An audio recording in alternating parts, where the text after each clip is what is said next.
If you're a woman who's ever struggled with unexplained weight gain, crushing fatigue, mood swings that make you feel like a stranger to yourself, or cycles so unpredictable you need a detective to track them, and you've been told it's just hormones, or this is just a part of getting older, I need you to hear this. You are not being dramatic, you are not losing your mind, and it is not just anything.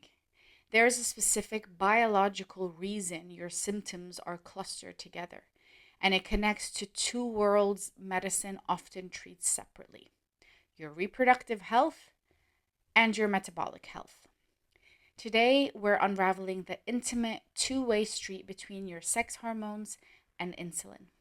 Whether you're navigating PCOS, perimenopause, or chaotic intersection of both, understanding this connection isn't just informative, it's the key to taking your power back.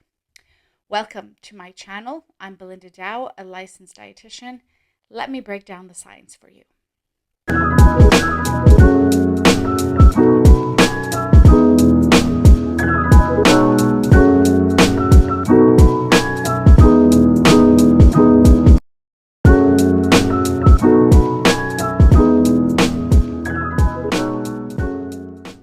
Let's reframe polycystic ovarian syndrome right now. The name focuses on a symptom, cysts on the ovaries. But for up to 70% of women with PCOS, the engine driving entire syndrome is insulin resistance. It's not a coincidence, it's cause and effect. Think of it less like an ovary problem and more like your ovaries are stuck taking terrible orders from a chaotic head office, which is your metabolism. Here's the vicious cycle step by step so you understand it a little bit better. Step one, we have insulin overdrive. You have underlying insulin resistance. Your cells are ignoring insulin's knock, so your pancreas shouts louder, pumping out more and more of it. This is hyperinsulinemia. Step two, insulin acts as a hormonal bully. This excess insulin doesn't just hang out affecting blood sugar.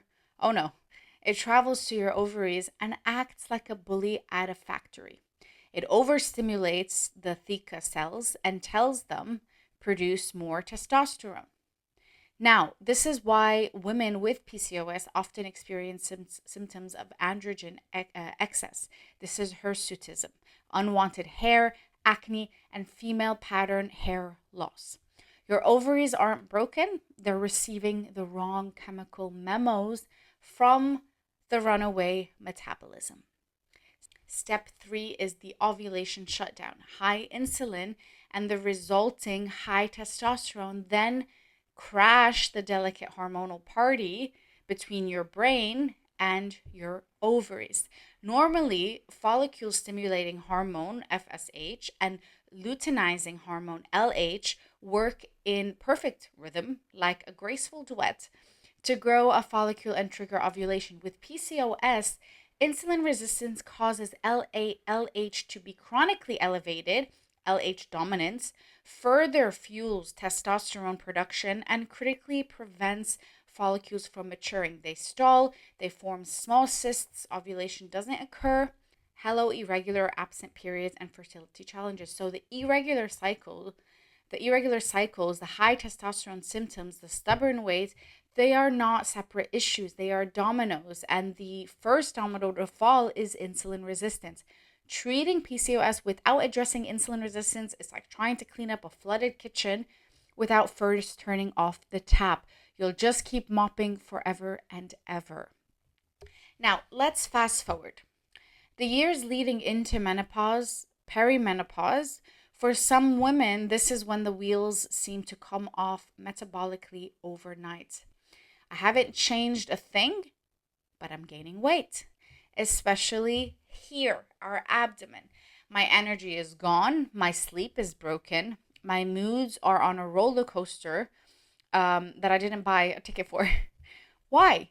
It's not just about declining estrogen. It's about the power vacuum that declining estrogen actually creates. Estrogen It's a metabolic guardian. It promotes insulin sensitivity. It helps distribute fat in a healthier subcutaneous pattern. Think hips and thighs. It supports muscle mass and a healthy metabolic rate. So, as estrogen declines in your 40s and your 50s, this protective shield weakens. Your body naturally becomes more prone to insulin resistance. Your cells slightly become deafer, if you want, to insulin's knock. This is the primary driver behind the infamous midlife belly fat, visceral fat that you see in a lot of older women. Your body now is more insulin resistant, starts storing fat in the most dangerous places, deep in the abdomen, wrapped around your organs. Therefore, the loss of estrogen can escalate the loss of muscle mass, and we end up with sarcopenia. Remember, muscle is your glucose warehouse. I've spoken about this in other videos. Smaller warehouse plus increased insulin resistance is a perfect metabolic storm. This weight gain feels inevitable, but it's not. It's a change in your hormonal landscape that demands a change in strategy.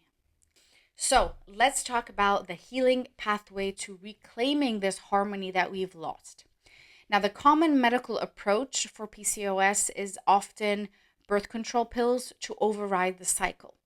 For menopause, it's hormonal replacement therapy, HRT, to replace what's lost. These can be incredible life-changing tools for your symptoms and management of your symptoms and quality of life. I'm not dismissing them, but if we don't simultaneously address the underlying insulin resistance, we're putting a beautiful new coat of paint on a house with a crumbling foundation. The most powerful foundational intervention for both PCOS and perimenopausal metabolic chaos is improving insulin sensitivity. This is your leverage point. Your action plan has to look like this. One, you cannot be carb phobic. It's not about elimination, it's about strategy. You focus on high fiber, low glycemic carbs, let's say berries, leafy greens, legumes, sweet potatoes, and always pair them with a protein and a healthy fat. This blunts the insulin spike. The food order hack: veggies, protein first, carbs last, is your new best friend. Number two, we're embracing metabolic strength training. This is non-negotiable. Building muscle is going to expand your glucose warehouse and directly combats the sarcopenia driven by aging and estrogen loss. It's not about getting bulky, it's about building metabolic resilience. Three is we need to manage our stress. Like your health actually depends on it, because it does. High cortisol directly worsens insulin resistance and can further disrupt cycles and exacerbate hot flashes. Your stress management practice, breathing, walking, whatever grounds you, is metabolic medicine. That's how you have to think of it. Then you need to consider the targeted supports. Supplements like inositol. We have strong evidence that it has proven to help insulin sensitivity and ovarian function in PCOS. Berberine is another one that very well researched. It supports glucose metabolism. The list of supplements can go on, and I will do another video on this just in general for insulin resistance. But basically, when we improve our insulin sensitivity, miracles happen for women with health issues. Testosterone levels can normalize, cycles can regulate, ovulation can return, the visceral fat gain of perimenopause or can halt and reverse, and your energy can come back home to you. This connection, it's the missing link for millions of women. You are not at the mercy of your hormones. You have profound influence over the master metabolic hormone that influences them. This is your body communicating. It's not betraying you. Now, I want to hear from you guys in the comments. Tell me, what does this explain your journey with PCOS or perimenopause, or maybe both? What has been your biggest, if you want, realization through dealing with it? What is your greatest frustration?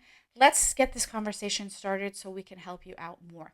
If you're a woman who's tired of being handed band-aids and ready to actually understand the root, hit subscribe. This is just the beginning. I'll be doing a lot of deep dives into insulin resistance and hormones. Thank you for trusting me with this deeply personal topic, and your health is worth understanding. So I'll see you in the comments. Thank you for watching.